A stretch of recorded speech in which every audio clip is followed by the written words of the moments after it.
Saya akan meneruskan yang disampaikan oleh Bu Adita, yaitu pengendalian untuk perjalanan transportasi darat. Yang pertama, hal yang dilarang dulu. Saya akan menyampaikan bahwa hal yang dilarang, pertama adalah kendaraan bermotor umum dengan jenis mobil bus dan juga mobil penumpang. Yang kedua adalah kendaraan bermotor perseorangan dengan jenis mobil penumpang, mobil bus, dan sepeda motor, serta kapal angkutan, sungai, danau, dan penyeberangan. Kemudian ada pengecualian bagi masyarakat yang boleh melakukan perjalanan, yaitu yang pertama adalah yang bekerja atau perjalanan dinas untuk ASN, pegawai BUMN, pegawai BUMD, Polri, TNI, pegawai swasta yang dilengkapi dengan surat tugas dengan tanda tangan basah dan cap basah dari pimpinannya. Kemudian berikutnya adalah kunjungan keluarga yang sakit. Kemudian kunjungan duka anggota keluarga yang meninggal dunia. Kemudian ibu hamil dengan 1 orang pendamping itu juga masih diperbolehkan untuk melakukan perjalanan. Kemudian kepentingan melahirkan maksimal 2 orang pendamping, serta pelayanan kesehatan yang darurat. Kemudian untuk pengecualian kendaraan yang masih boleh melanjutkan perjalanan, yang pertama adalah kendaraan pimpinan Lembaga Tinggi Negara Republik Indonesia. Kemudian berikutnya adalah kendaraan dinas operasional berplat dinas, TNI, dan juga Polri. Kemudian berikutnya adalah kendaraan dinas operasional petugas jalan tol. Itu juga masih harus menjalankan tugas tentunya. Kemudian kendaraan pemadam kebakaran, ambulan, dan mobil jenazah. Kemudian mobil barang dengan tidak membawa penumpang. Jadi khusus hanya mobil barang yang membawa barang saja, bukan untuk membawa penumpang. Seperti kasus yang tahun lalu banyak mobil barang yang digunakan untuk membawa penumpang, itu tidak boleh. Kemudian berikutnya, kendaraan yang digunakan pelayanan kesehatan darurat, ibu hamil, kemudian anggota keluarga intinya, itu juga akan mendampingi.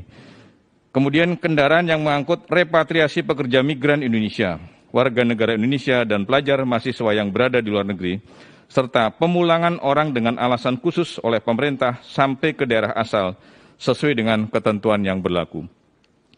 Kemudian sebagaimana disampaikan tadi oleh Ibu Adita, menyangkut masalah wilayah aglomerasi atau lingkungan perkotaan.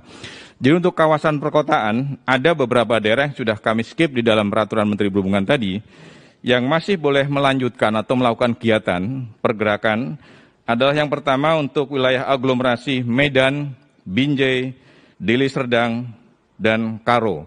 Kemudian berikutnya untuk wilayah aglomerasi atau wilayah perkotaan Jabodetabek, kemudian Bandung Raya, kemudian Semarang, Kendal, Demak, Ungaran, dan Purwodadi.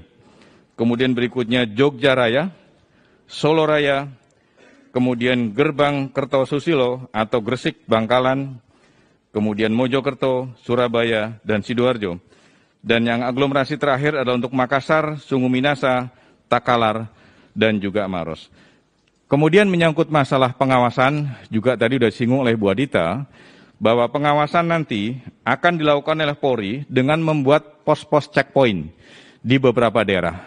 Dan kemudian selain Polri, juga nanti ada perkuatan dari unsur TNI, unsur Satpol PP dari Dinas Kabupaten Kota, atau kemudian unsur dari Dinas Perhubungan Kabupaten Kota. Kemudian juga akan kami libatkan dalam rangka pengawasan adalah personil kami yang dari BPTD. Kemudian sanksi yang akan kami lakukan bersama kepolisian seperti tahun-tahun yang lalu. Yang pertama, bagi masyarakat yang menggunakan kendaraan seperti kami sampaikan tadi, dan kemudian tidak memenuhi syarat untuk melakukan perjalanan, itu akan diputar balik. Dan khusus kepada kendaraan-kendaraan travel, tadi kami sudah rapat khusus dengan Pak Kakor Lantas Polri, dengan para Dirlantas Polda, bagi kendaraan travel atau kemudian angkutan perseorangan yang digunakan untuk mengangkut penumpang, nanti akan dilakukan tindakan tegas oleh kepolisian, baik berupa penilangan dan juga tindakan yang lain yang sesuai dengan undang-undang yang ada. Kemudian pengecualian kendaraan di angkutan penyeberangan. Di angkutan penyeberangan untuk penyeberangan Merak, Bakauni, Ketapang, Gilimanuk, Padang Bayalembar, Kayangan, Potatano, dan juga penyeberangan yang lain yang masih boleh untuk diangkut dengan menggunakan kapal penyeberangan kapal Roro. Yang pertama adalah kendaraan pengangkut logistik atau barang kebutuhan pokok. Berikutnya adalah kendaraan pengangkut obat-obatan dan alat kesehatan, kemudian kendaraan pengangkut petugas operasional, dan juga petugas penanganan COVID-19, serta kendaraan pemadam kebakaran, ambulan, dan juga adalah mobil jenazah.